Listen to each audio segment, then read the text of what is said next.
the drunk replies, no, I haven't found Jesus. And a little shocked, the preacher takes him and dunks him in the water again, and this time a little bit longer, brings him back out and says to the man, have you found Jesus, my brother? And the drunk says, no, I haven't found Jesus. And a little shocked, the preacher takes the man and he dunks him into the water, this time for about 30 seconds. And his arms are flailing around and his legs are kicking. And so the preacher pulls him up again and he says, for the love of God, have you found Jesus yet? And the drunk man says, are you sure this is where he fell in?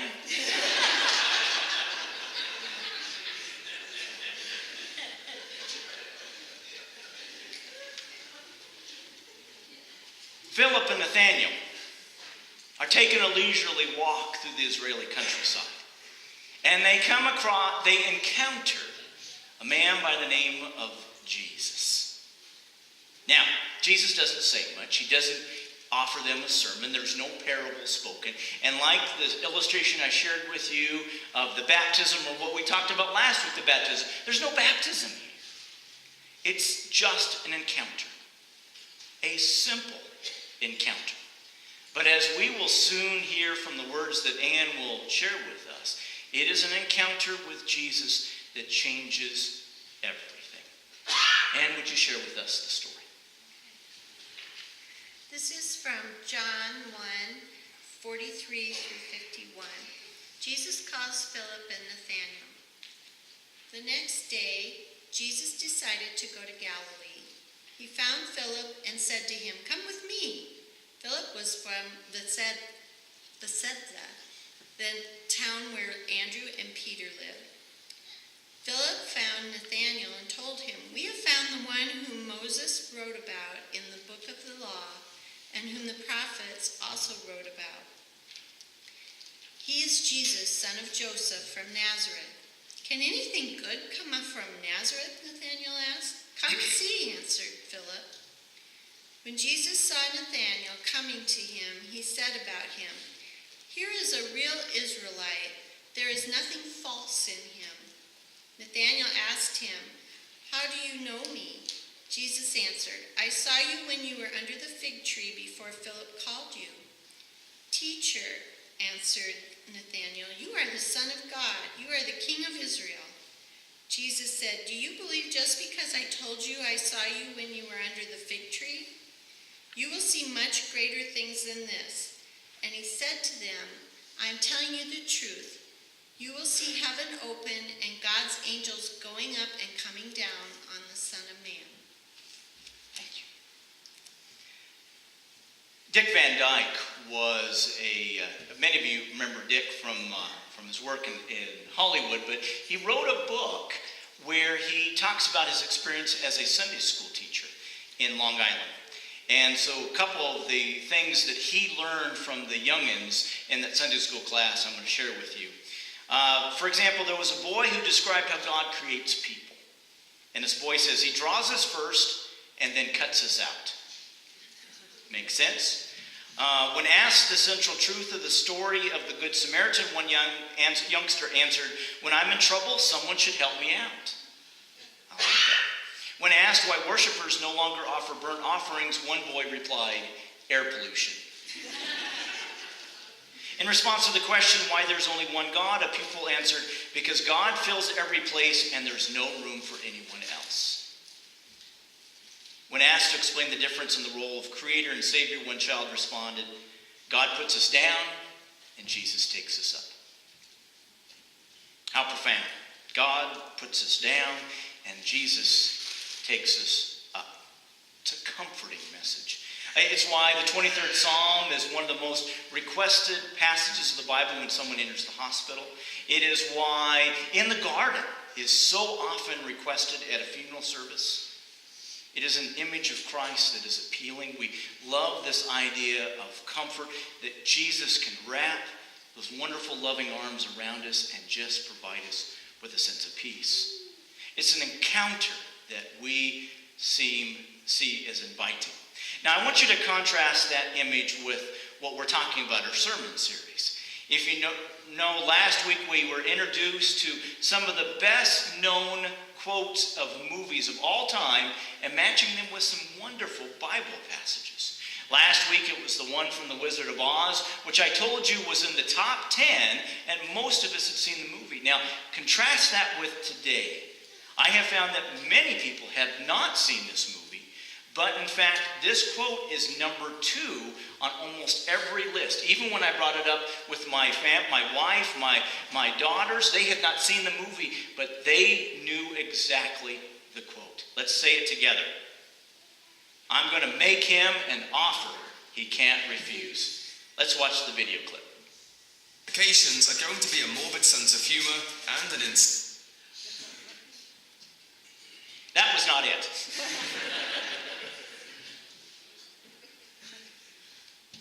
If you go ahead and just copy that YouTube link that we have right there and just paste that right into the internet, he'll have it.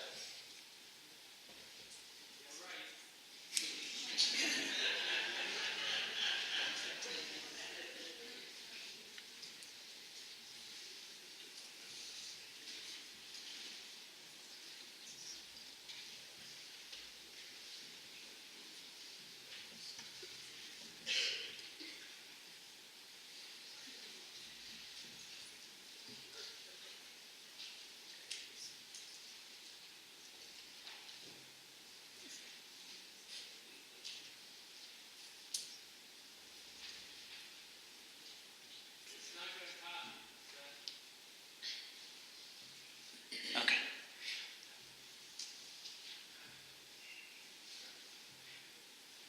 How many of you have seen The Godfather?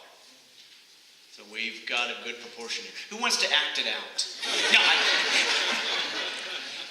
just teasing with you. Well, as I talked about, most people have not, quite a few people have not seen the movie. I'd say it's about half in this audience. But we do know that it is a mafia movie. It is one spoken by the Don Vito Corleone, played by the Omaha native of Marlon Brando. And the idea is about giving an offer that the person can't refuse. It's using strong-arm tactics. You know, breaking the kneecaps, threatening a business, offering violence, even killing people, just so that someone would take the offer. Now, this is very different than the encounter that Philip and Nathanael had with Jesus. Here we have a message that's powerful, that's positive, that is comforting. It creates a sense of purpose and meaning behind it. Following Jesus is a sense that you're going to change the world. Leaving everything and becoming a disciple, it's not fear-based. It's found truly in faith. Walking with Jesus, yeah, there is a sense of passion to it. This encounter is like none other. These would-be disciples willingly, joyfully, with hope in their heart, take Jesus' offer, and they realize it was a calling they couldn't refuse. Do you have the quote for us? Oh, go right ahead.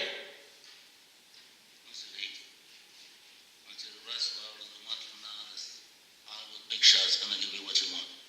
Too late, they start shooting in a week. I'm gonna make him an offer he can't refuse. Sorry, it was that quick. Yeah. No, that's all right, but thank you anyway. It was quick. And another thing that also that's kind of interesting too from last week's version and also this week's version happens very early in the movie. And yet these quotes have stuck with us at all times. I'm going to talk about this sense of receiving a calling that we can't refuse. And I want to share with you the story of a church in New Mexico. Now, for those of you that have been to New Mexico, you might have noticed that there is a word that they like to refer to their state, the land of enchantment. And it's a beautiful state. It's got rocky mountains. Even the deserts are very beautiful. And there's a chapel that resides in Santa Fe that really goes along with the sense of enchantment. It is just 1 block south of the La Fonda Hotel on the corner of Water Street and Old Santa Fe. And there you find what is called the Loreto Chapel. Now, it is almost in original condition when it was built in 1878. The chapel took 5 years to assemble, and it was modeled off the Sainte Chapelle in Paris. Its delicate sanctuary contains an altar, a rose window, and a choir loft. And it is the choir loft which is the subject for this illustration. It seems that when construction was begun, they were having a grand old time putting everything together, but they forgot about the choir loft. Now, they built the choir loft, but they didn't include any way to get up there. In fact, the chapel is kind of small that they could not even put in kind of a conventional stairway. And so they invited people that had construction knowledge, engineering knowledge to come in, and they looked at the space and they kind of scratched their heads and said, we don't know how to do it. One person said, you know what, let's just put in a ladder. Can you imagine a beautiful chapel with a ladder that kind of led up to the choir loft? So these nuns of the sisterhood decided to do the only thing that they knew how, and that was to pray. And they prayed for 9 days straight. And on the last day, a Mexican carpenter came with windblown face and a beard, and he said that he had heard that they needed someone to build them a stairway, something up to the choir loft. And using his crude tools, painstaking patience, and uncanny skill, he worked for 8 months and built this. I'm not quite sure if you can see it, but this area here has no central structure. It contains 2 complete 360-degree turns. Everything is made out of wood pegs. There are 33 steps. It's amazing. And when the sisters were turned around to thank the man that built this, he was gone. He did not ask for any payment, any praise. He simply was a simple carpenter that came and was able to do something that no one else could. And when you're in Santa Fe today, you can actually visit the Laredo Chapel and see this. You even see some tourists that come at this amazing feat. So my question for you is, have you encountered such a master carpenter? A Messiah figure who puts meaning and purpose to your life. A liberator who not only knows how to comfort you, but makes you feel everything that life is manageable. I believe that we have found a carpenter that can build staircases where no one else can. I believe that we have found a master builder who can bridge gaps that exist between our wants and our needs. I believe that we have found a Messiah that can lead us across a chasm and meet us where we need God the most. No matter where we are, no matter how lost, no matter how wayward, no matter how out of touch, no matter how far we are away from the reality of the kingdom of heaven, an encounter with the risen Christ reminds us that we were created for great things. That our potential as disciples of God has not yet been realized. For once you encounter Jesus of Nazareth, I believe that you are never the same. For your experience, you feel, you sense the person that God intended for you to be at creation. Your potential for being true disciples occurs within this encounter.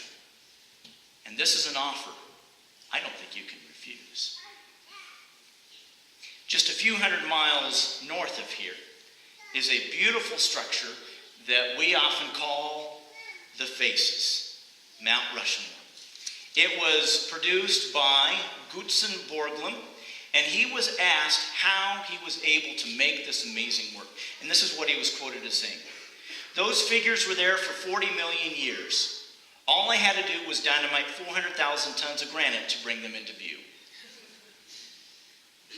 God sees our potential of what is right inside of you. I believe this is what happened on the road with Nathaniel and Philip. Jesus made them an offer they couldn't refuse. Come and follow me and make a difference in the world. What a great, great message. Jesus sees that potential in each and every one of us. Are we called to a road of faithful living? Are we called to be a disciple of a follower of a Messiah who seeks commitment, dedication, and service? You bet he does. I believe that he sees our potential in each and every one of us. Jesus encounters in our moments of doubt and reminds us that faith is available. Jesus encounters us when we're sad and says that joy is going to be around the corner. Jesus encounters us when we are tired and tells us that all those moments that we stayed up late with our children, that all those times that we sacrificed to work a second job, all those instances of prayer and worry and wondering if it was worth it, Jesus reminds us that in his encounter with him, yes, it was worth it.